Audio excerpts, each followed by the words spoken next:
It was about a year ago. I was drinking my espresso one morning and I came across this article in the Atlantic magazine that said coffee rust is going to ruin your morning. And I thought, uh-oh, this is something I have to read. And I started reading it, and lo and behold, they were talking about Kathy's research. So I thought, well, we need to hear about that. So here she is, and she'll tell us about her work in coffee rust and some other rusts as well. Take it away. Thanks, Gary. Thank you so much. I was thinking about it on my way over here. I think I was one of 5 states I hadn't been to before, so really, really nice to knock out when I'll tell you this. But I do thank you, Gary, for the invitation. I met Gary back when I was at Oxford, when I was postdoc. Yeah, many years ago. We've always managed to stay in touch, especially with a little bit of the overlap between corn and rust that I worked on. I'm not going to talk. Can you hear me okay through this, or is it okay if I take it off? Yeah. I'm not going to talk too much about coffee rust, which unfortunately that is a pathogen and a disease that's very near and dear to my heart right now. But you know, one of the things that COVID has forced us all to do is sort of sit at home and sort of synthesize 20 years of data, right? And see where we're going from here. And so one of the things I've been thinking about a lot over the past year and a half is just about the evolution of rust fungi and how these things evolved and what implications that might have for pathology. So I'll present some data, but some of this is going to be a little bit speculative and model building, but just sort of what I've been thinking about the last year or so. Bear with me. Now, I'm sure you're all familiar with rust fungi, but of course, from an agricultural perspective, there's some extraordinarily important reasons to study these fungi. They are all obligate pathogens of plants, and some of the most important pathogens of some of our most important crops, like the most important pathogen for coffee, for instance. And back when the USDA used to keep lists of the important emergent pathogens around the world, rust would form between 40 and 50% of the pathogens on that list. I haven't seen one in some time now, but certainly they used to be a predominant part of those lists as far as exotic invasives to keep an eye on. So really good agricultural reasons, but the things that I love about rust is they're really fascinating from a biology perspective, and that's actually what I'm going to talk a little bit more about today. So they have a lot of features that we don't really find commonly or at all in other fungi, and they're all packed together in this one order. They are obligate biotrophs. Powdery mildews do the same thing, but very few other fungi actually are strictly obligately biotrophic. It's not a common strategy in fungi. They have the largest genomes that we know of in fungi. The genomes can be a gig or larger, at least estimated, which is an order of magnitude or more larger than, say, your common yeast or something. But it's these life cycle variations that are really fascinating to me. We have alternation of generations, which again is an extraordinarily rare strategy in fungi. We have that Allomyces that does this little Kitchard thing, but otherwise we don't know really fungi that produce too many species that produce separate gametophyllae and sporophyllae. In addition to the alternation generations, they usually alternate on 2 different hosts as well. So we have this heterogeneous. We have 2 different hosts required to complete that life cycle. And then in addition to the 2 hosts and the sporophyllae and gametophyllae alternation, you've got production of up to 5 different stages that are necessary to complete this life cycle. So it all leads to a lot of complexity. The take-home message is that because of all the complexity of these life cycles and a number of these factors, we don't have complete life cycle data for many species. Think about even things like soybean rust or coffee rust. We still don't have complete life cycle data for those of us that have been around and a problem for a long time. At Purdue University, J.C. Arthur was one of the first people back more than 100 years ago to really start working out a lot of these life cycles. And again, because they're obligates, he would do that in the greenhouse. He would take teliospores of one species and inoculate them on 14,000 other potential hosts to see what they would affect. So it was a very laborious process to work these things out. We can use molecular data now to match a lot of them up, but we're still working blind with a lot of these life cycles, and that makes drawing a lot of general conclusions about how these things evolved a little bit dicey, but I'm going to attempt it anyway. So just a bit of systematic history, but of course, when I talk about rust fungi, I'm talking about this single order, the Puccineales. And there are roughly 18 families in this order, 160 or so genera, and about 8,000 species described. So it's an extremely large group of fungi. When we talk about rust fungi broadly, we are talking about 8,000 described pathogens, or basically about 25% of all of our described bacillial mice. That includes mushrooms and things. And in fact, it's the second largest order of fungi after the agaricales or mushrooms. So a very large group of fungi, certainly the largest group of plant pathogens. And I'm going to come back to this idea of these being an extraordinarily large, diversified group in terms of species in a minute. But first, I just want to introduce just a little bit of historical background for those of you who may not know it. But certainly rusts have been important agriculturally for probably as long as humans have had agriculture. Certainly our earliest written records, Mesopotamian clay tablets, mention it's not working, a goddess here that you would pray to for protection from reddening of grain, which we believe was probably rust. And in Roman times, of course, we know that rust of wheat was a big problem. For instance, they had festivals and gods again, and different routines for trying to get rid of or appease the god of rust so that you would have a good grain harvest. And in Egyptian times, that's when we actually have the first physical evidence of rust, but we have these in archaeological caches along the sea cranes and tombs and things that show us that for sure, at least by 600 BC, there was lots of rust present in the ancient world that we can observe in these ruins. But what's amazing is that for all this period of human history, from the time we developed agriculture up until the 1600s, the only real method we had evolved for combating or managing these diseases was prayer. That was it. And then we get to France in the 1600s, and it was there that a real breakthrough, at least in managing rust diseases, was made. We had some farmers who noticed this correlation that if they had barberry growing near their wheat fields, they would have much more severe infection than in fields that didn't have barberry. So they didn't understand the life cycle. They didn't even have the germ theory of disease, right? They didn't even know what caused disease, but they were able to make this correlative association between barberry and severity of disease. And they actually instituted the very first agricultural ban that we know of. And that, again, was against wheat rust. And it did work to some extent in knocking back some of the inoculum and the disease potential in the wheat in France. But basically, those lessons were forgotten. And by the time people colonized the New World, they brought their wheat with them. They brought some invasive barberry with them.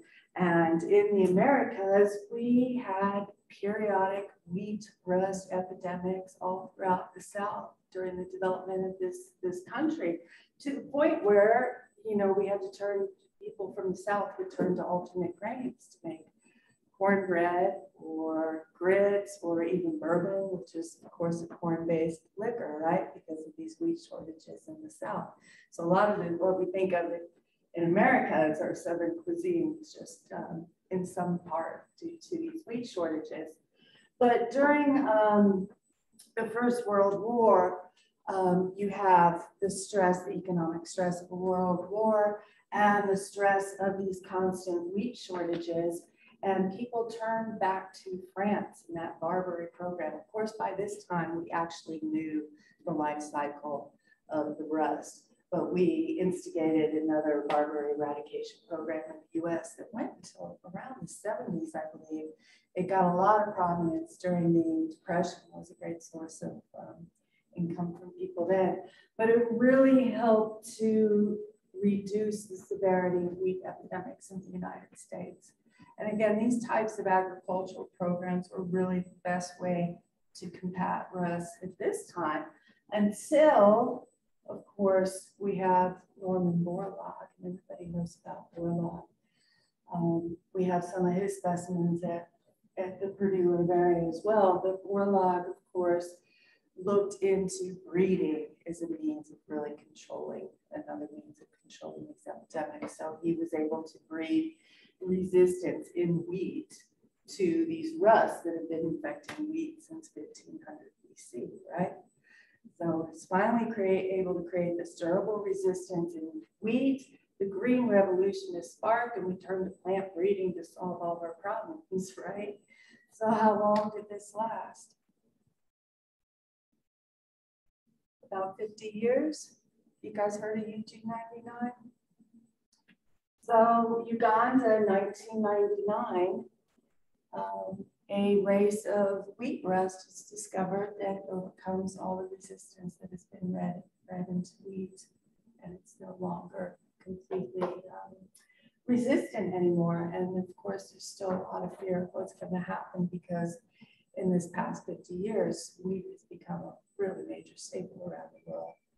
And, if we can't overcome the rust again, there are some dire implications. But something else happened right around this time. So we have, this is where I get really interested in rust. We've got this new UG99 strain arising in 1999. We've got Phycops pachyrizae, or soybean rust, makes it to the Americas in 2001, another exotic invasive. This is a picture from Brazil, you know, where they spray in Brazil prophylactically. And this is a strip of land where the sprayers missed. And this is about 2 weeks after spraying. So you can see why everybody fears soybean rust, because this is what happens to your field in 2 weeks if you don't get that prophylactic spraying in. It's a bad rust. 2001, it comes to the Americas. 2005, I was still at the USDA when we suddenly had this new disease in Florida and Hawaii. Nobody knew what it was, but it's this thing, Australoplexinia cityi. Dangerous thing about this guy is it infects a wide range of Myrtaceae. So we in the US, of course, don't grow a lot of these for agricultural purposes, but you think about someplace like Australia and New Zealand, especially Australia, where the ecosystem is based on eucalypts, endemic eucalypts, and they're susceptible to this disease. And there's a lot of worry that whole ecosystems are going to change because this thing is moving its way through there. And then on, just in the past 20 years, and this is the coffee rust that Gary was mentioning, a nice paper in the Atlantic about coffee rust and how it's making a complete new resurgence. So we've got new pathogens emerging, and we've even got old pathogens that we thought were in equilibrium or control or in manageable situations suddenly flaring up again. And this has all been happening very, very recently. And evidence, of course, points to the fact that this is probably going to keep going on. And what's interesting about the majority of these pathogens I've shown you is, again, we don't know the whole life cycle even for most of these. And so understanding where they came from, how they're moving around, their epidemiology is really what's been driving a lot of work in my lab. So I mentioned, that's it for the history part, you guys. You don't have to worry more about that. We'll get back to a little bit of science. But I mentioned that rust fungi are known for having the most complex life cycles in fungi. In fact, one of the most complex life cycles in eukaryotes that we know of. And when we talk about complex life cycles, we talk about something really specific. So if any of you are familiar, like with work done on slime molds, John Bonner at Yale did a whole lot of work with slime mold life cycles, really beautiful, fascinating stuff. And Bonner was really convinced that you couldn't begin to understand an organism until you understood its entire life cycle. We're used to, especially in pathology where I work, and taking a single sample, right, in a place and time, and thinking that that's representative. But of course, that organism has a whole another life cycle out there, you know, whole other parts, aspects of its life that might have nothing to do with that pathogenicity. And so this is where I'm really, really interested in rust and these complex life cycles, because so a complex life cycle is something that we describe as one of these life cycles where a species must infect more than one host species in order to complete its life cycle, and usually includes some sort of onogenic change, a very abrupt onogenic change, which you can think of, again, in the example of rust fungi is changing from a uridinium to a telium or something like that. An abrupt change occurs with that. And what's interesting about complex life cycles is they have arisen several times in eukaryotes, always in relationship to some sort of pathogenicity. So it seems to be something adaptive here as far as pathogens, and another strategy, at least for utilizing pathogens. But almost all the work on complex life cycles has just been done with things like amphicomplex, you know, malarial and related pathogens like that, that alternate between ticks or mosquitoes and humans or what have you, with mammals. The rusts are actually a bit different from most of these animal parasitic systems because they're multicellular in both stages, the sporophyte or the sporothallus and the kinetothallus. They're multicellular instead of single cellular, so there's a little extra complexity there too. So just to remind you, talking about life cycles, rest life cycle. Anybody need me to go through this thing? You guys all remember this, I'm sure you have. It's drilled into you. Here's our game plan, right? So this is the 5, when we're talking about all 5 spore stages, we're talking about macrocyclic rust. And the alternation of thalli. The kinetothallus, of course, is where fertilization takes place. The sporothallus is the one that includes this repetitive asexual stage, clonal stage on a single host. And the really important thing here that I want to draw your attention to, 2 points, this spermagonial stage. The significance of this gets lost a lot, but this is, normally you would have a basidiomycete or an ascomycete produce a basidiospore or an ascospore, right? You know, that's the haploid gamete, basically. And it goes out into the world until it finds a mate, another haploid gamete.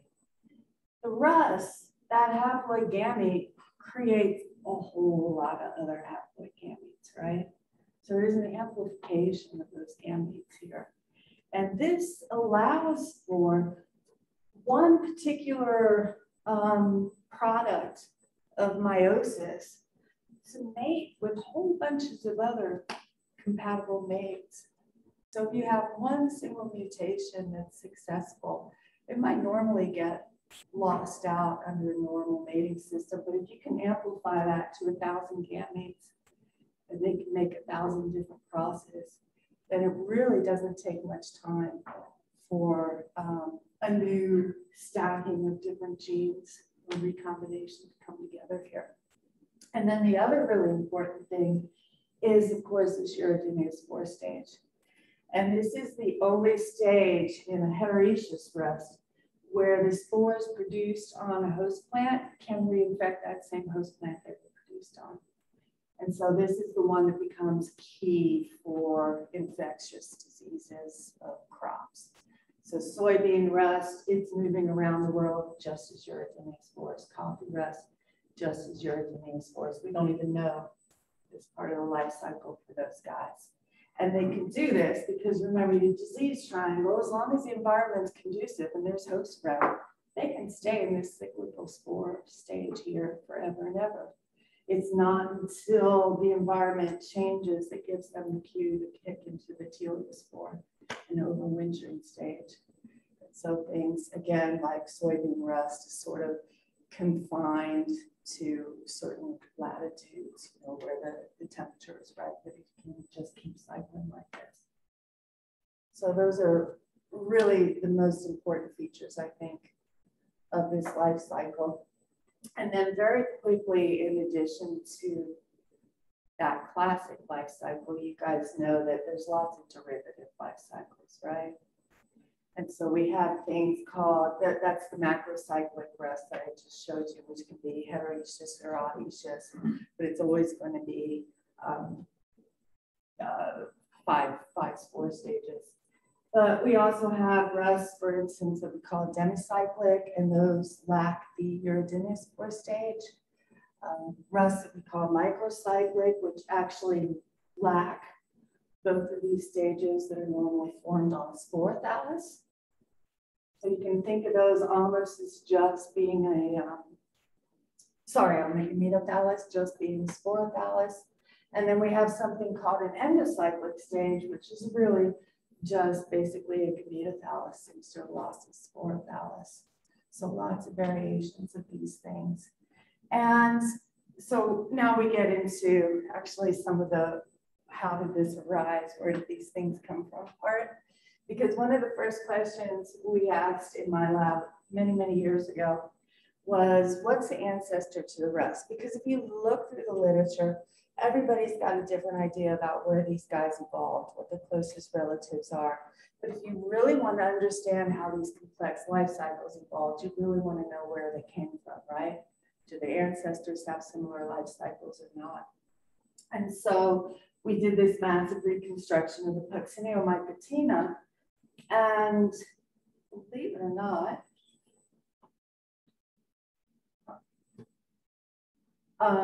it seems to be thinking about whether it wants to show you the picture, but it's like a big reveal here. The sister to the rust, this is our rust here, Puccinialis. The sister is this group right here called the Platyglobioides. Anybody ever heard of these things? So there's a fungus called Euchronartium, another fungus called Yola, and these are little tiny pathogens of mosses. So they don't infect any vascular plants. All the rest are on vascular plants. They infect mosses, and they don't have complex life cycles. But what they do that's kind of cool is they just produce something that looks almost like a teliospore. So their prothallus basically, or proboscidium, is just this big walled off spore. And then from that, it will produce a septate, longitudinally septate basidium with the basidiospores. The basidiospores reinfect new moss and create another thallus there. So a simple, much more similar to a basidiomycete type, there we go, life cycle here. Here's what Euchronartium looks like on mosses, but you see this structure. It's not really a basidium from, or a clavate type cell that basidium germinates from, but this proboscidium that looks very much like a teliospore here and can actually act as an overwintering propagule at the end of the season for these species as well. So our hypothesis from this is that, you know, this eventually became the teliospore of rust. So we've got, at least we know that our ancestors of rust had a teliospore-like stage, but we don't know where those other stages came in. And so the next thing to do then was actually look at the base of the tree and see what kind of rust is down there. Because again, lots of different researchers through the years had different ideas, you know, that what we call the simple or the microcyclic rust came first and that different spore stages were added later on and on. Or did it start out something different? The spore stages were taken away in some of these other life cycle variants. And so looking down here at the base of the tree, very base of the tree, we ended up resolving a bunch of things that nobody had ever suspected was down there. One of them is just one of the coolest fungi ever. Roger Petersonia toria, we just recently renamed it. This is actually the earliest extant rust that we know of. And this is a thing that's on this ancient tree, Toria californica. It's only in parts of Northwest US. I think there might be a few populations in Oregon, but there's a couple populations in California. Giant old Taxaceae, again, relictual population, and it's got this rust on it that seems to be systemic, and these trees live for hundreds and hundreds of years, and the rust lives for hundreds of years inside them. And every spring it comes out and produces these ichthyospores that go nowhere as far as we know. The alternate host is probably extinct, but it has ichthyospores and spermagonia. So remember our base, we have something that looks like a teleospore, and then our earliest extant rust that we know of has ichthyospores and spermagonia. And then we get to Hemilia, that includes coffee rust. Those are only, every single one of those species is only known from the odeniaspores and the teleospores. We don't know spermagonia or ichthyospores for any of those. And then we get to the top here, this family in the Micronegariaceae, we actually have rust that we know all 5 spore stages, and they alternate on the host spore. And so what does it all mean? If we put it all together, what we're sort of inferring from this is that, yes, our earliest ancestors to the rust right here between Euchronartium and our rust tree must have had an alternation of generations. They must have been heteroecious, and they must have been obligate biotrophs, just simply because of the pattern of where we find these different spore stages in these different relatives down at the base. And the other interesting thing I'll come back to is that the eschal hosts, the gametophyllid hosts for all these are really old conifers, which also gives us a hint at the age of some of these lineages. So the data seem to show us how much time? 20 minutes, okay, beautiful, thanks. The data seem to indicate that heteroecianism, and certainly alternation of generations, was in the earliest rust. And these other types of life cycles are derived from that. And that brings us to the real paradox about studying rust fungi or any of these things with these complex life cycles. And that's like, what possible benefit could it be to a pathogen to not only depend on one host, but to depend on 2 hosts, right? At different points of time, and produce very specific functions differently throughout space and time. It seems like it would be a really risky way to try to get here living. And yet, if we look at success, at least in terms of number of species, the rust blow away almost every other fungal group, right? I mean, they're really successful in terms of species, so there must be something adaptive about this type of life cycle. And I've completely killed your machine now. But all right, back. I was going to start doing interpretive dance or something. Sorry. So in animal parasitology, I told you that the animal people have looked at these life cycles a lot and tried to come to terms with this inherent contradiction. And all of their hypotheses revolve around 2 different ideas, neither of which really make any sense for rust fungi. One is what they call jumping these trophic levels. So let's say that I'm a parasite of a cockroach, and that cockroach gets eaten by a lizard, then I'm a goner. So if I jump up a trophic cycle and I become a parasite of the lizard, then I'm not going to get consumed, right? So they call that, oh, look at that. anyway, that makes absolutely, a word incorporation, it makes no sense at all for rust because plants don't eat each other, right? So you're not trying to escape predation by moving up the trophic level. And then their other idea is that some way this benefits or increases growth rates or body size or mass or all these ideas about maximization of mass. And again, don't make any sense for a rust fungus. I mean, if you got too big, you would just explode your host, and yeah, it just makes no sense at all. But if we look in plant pathology, of course, all of our ideas about speciation here revolve around host switching versus coevolution, right? I mean, that's really just about it. You've got coevolution, red queen, etc., where pathogens, every time the host evolves, the pathogens got to evolve to keep up, and vice versa. And if things are co-evolving, then you expect this pattern where their evolutionary trees mirror each other.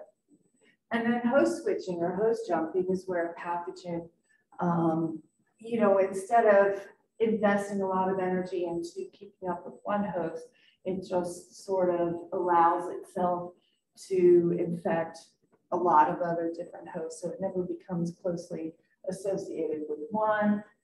Specifically, it's got a lot of flexibility to move around, but of course that's inherently dangerous too if you're not specialized on a host and your other hosts start changing around. But you see evidence of that in a pattern like this if you're looking at trees for both. And so which idea do you think is favored in rust as far as how these species evolve?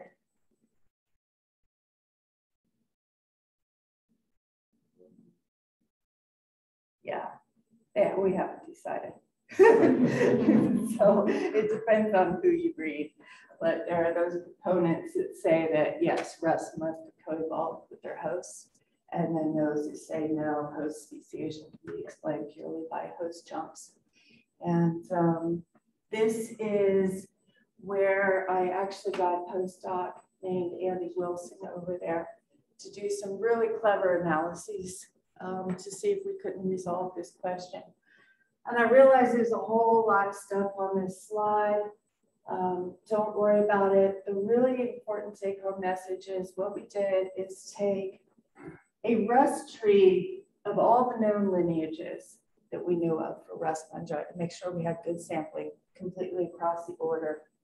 And we selected exemplars where in most cases we knew what both hosts were. And we resolved the rust tree, but we also resolved the tree of both sets of hosts, not just one set of hosts. So resolved the trees for the gametophyte host and for the sporothallus host. And then we tried to reconcile all these different trees.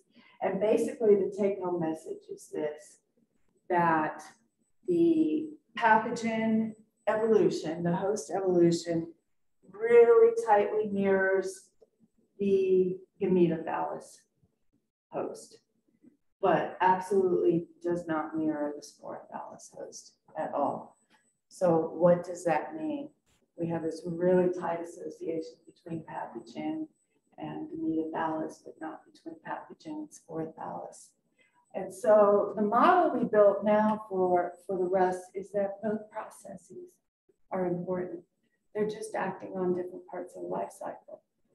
So we've got basically in the gametophyllus biological specialization or co-speciation occurring here. And it makes a lot of sense because these spermatia, in order for fertilization to occur, if you're going to be on the wrong host, you have to be temporally and spatially on the wrong host with a compatible mate who's also got the same mutation for that wrong host, right? So it makes biological sense that this is where we see a lot of coevolution. And then biogenic radiation on this process of host jumps is very, very tightly correlated with the sporothallus, not at all with the gametophyllus. And again, that makes lots of sense because the spore load capacity of this germinal stage is huge.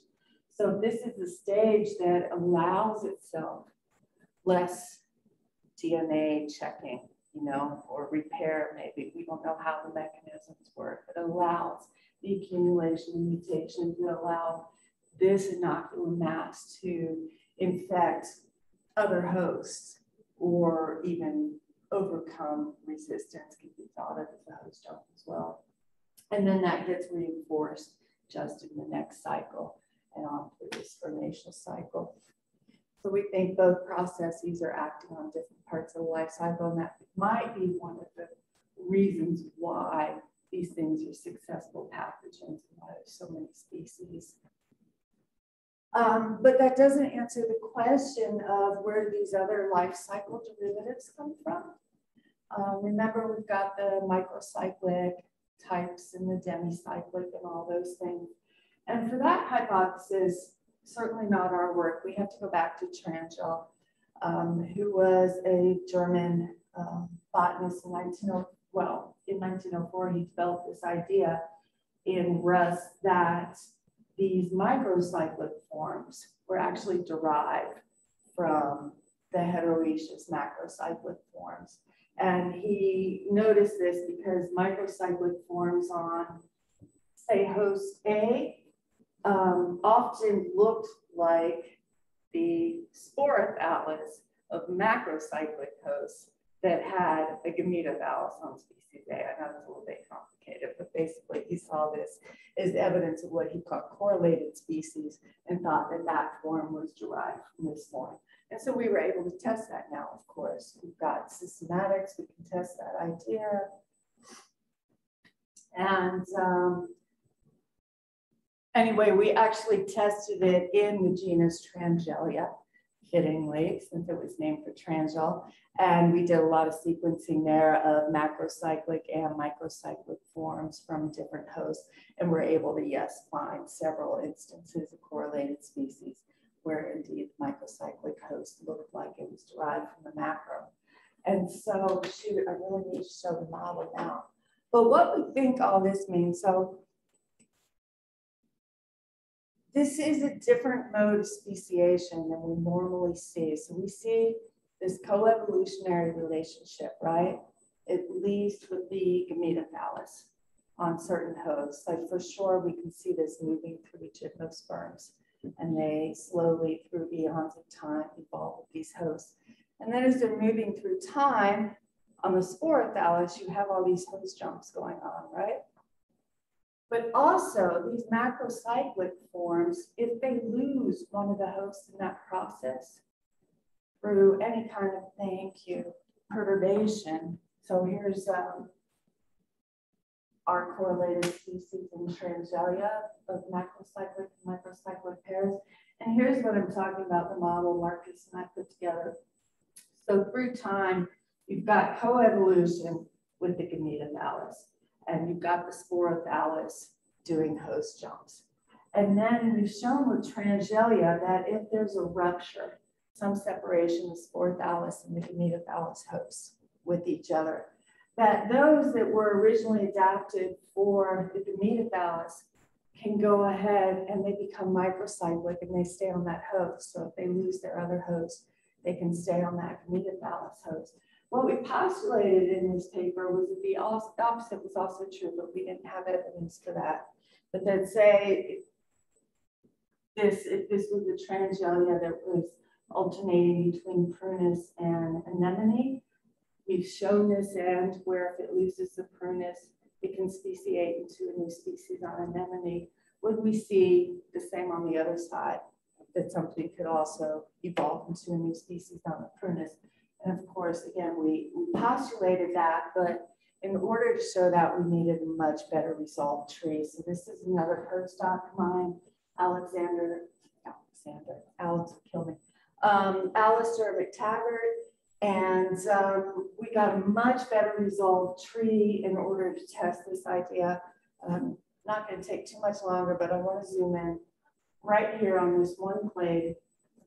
So this is the sort of the evolution of the sporothallus host here. But this clade here in the middle, the Ravenelliinae.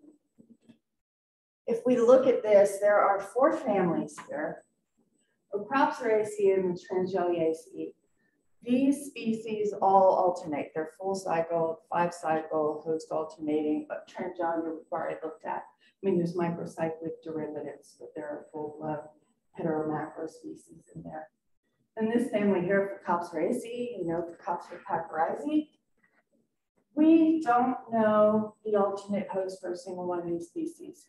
Everything in this family is only known from the uridinial teleal stage. And we know that these teleospores are functional.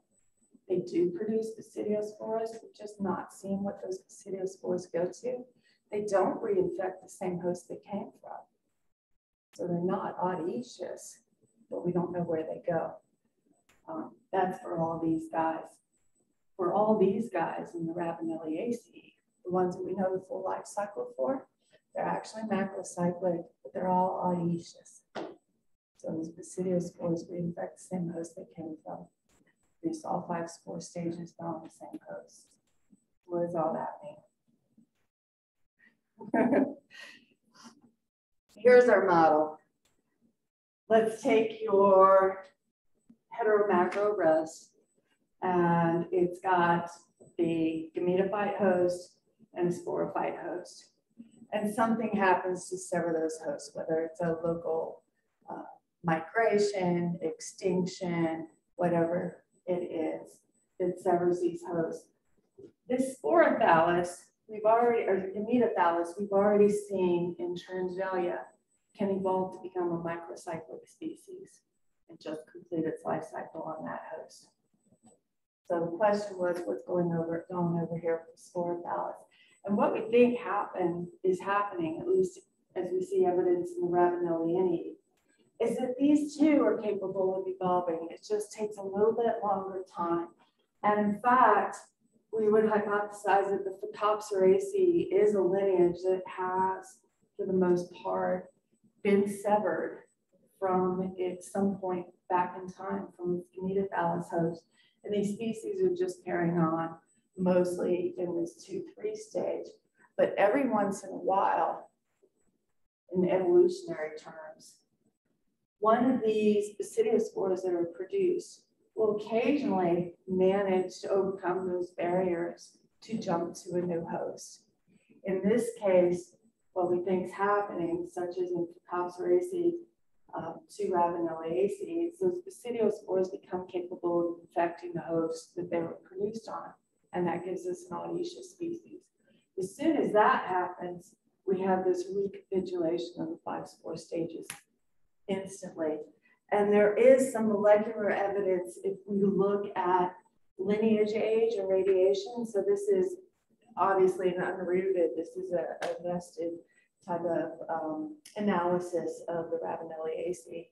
But you can see that this is just a massive burst radiation of evolution that happened in this family. And we don't see a pattern like this in any of our other rust families. And we think, again, what drove this was eventually a basidiospore was able to reinfect the same host, and it just drove this huge radiation of speciation in Ravenelliaceae.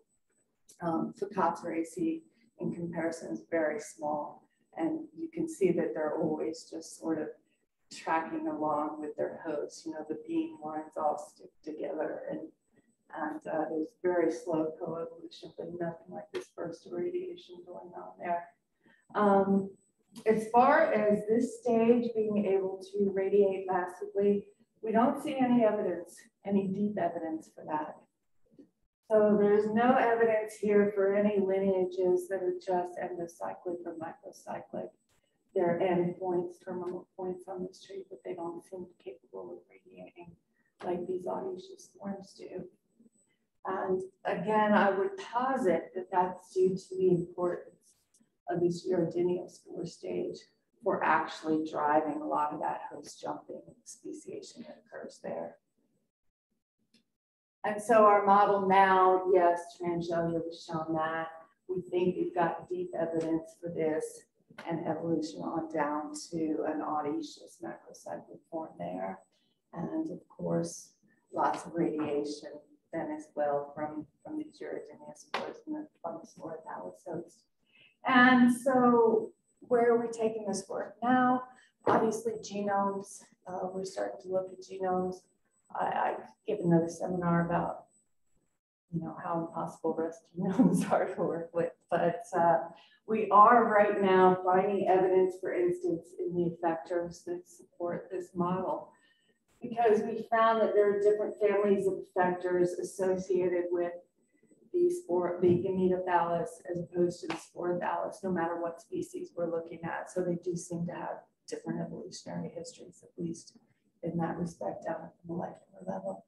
So that's it. I hope I didn't go over time. So yeah, I really appreciate y'all sitting through this, but the idea is that our earliest rests were telesporic, certainly had Isha and Spermagonia. We don't know if they had Uridinia yet, but they were host alternating. And that heteroisism and this production, this alternation of generations, actually, we think drives a lot of the speciation in this group. So not handicaps it, but actually is responsible for driving a lot of the speciation. And that this macrocyclic host alternating game plan, base plan for the rest is quite plastic and resilient and able to overcome a lot of different perturbations in the environment as far as evolving. And I think various funding agencies, and most importantly, all my students, who of course make everything possible. So that's it. Thank you very much.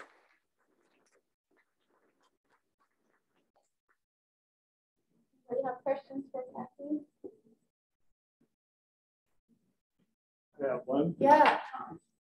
So it seems that you have the sexual state spatially separated from these pretty, not inbred, but closely related Uridinia populations. Yeah.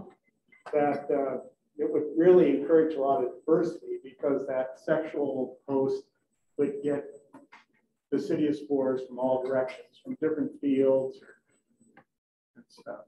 It'd be kind of like, instead of having sexual reproduction in a small inbred town, that instead you have like a club med, you know, where everybody so went there to breed. I mean, Yeah, don't you think that spatial thing would I think it has a increase lot to diversity do with it. a huge amount? I think you're right. Yeah. I mean, you've got that. And again, the increase of those gametes, right? So one gamete can mate with a whole bunch of other ones and vice versa. So it's not just it's a really promiscuous club knit. Yeah. For younger people. Definitely.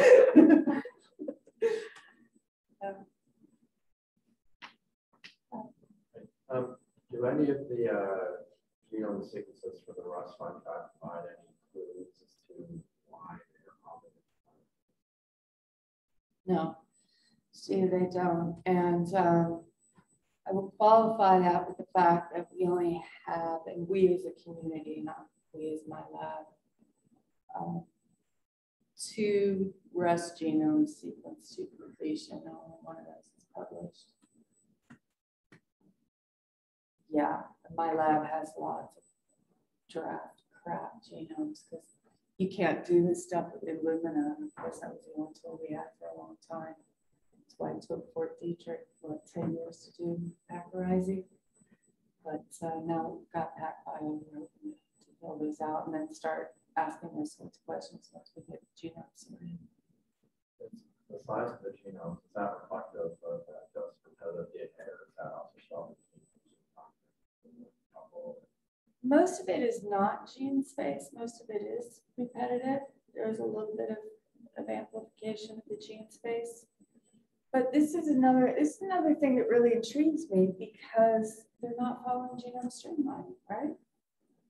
The genome streamlining theory tells you that any pathogen that becomes obligate will start shedding all the unnecessary genes, and the genomes become very compact. And we've got the exact opposite case here. It just massively expanded. So certainly it's a lot of repetitive DNA from what we can see. But there is a little bit of amplification of the DNA or the gene space, so we're not seeing any streamlining there.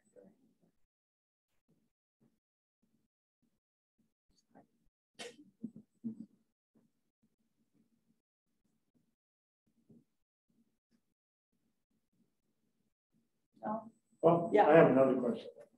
So the original theory I heard was that Russ started off with ferns as a primitive vascular plants, and then we'll switch to the next group, the gymnosperms, and then to the angiosperms, dicots and then monocots, which doesn't fit the pattern, except for a lot of the Russ do alternate between like gymnosperms And and conifers. angiosperms. Well, yeah.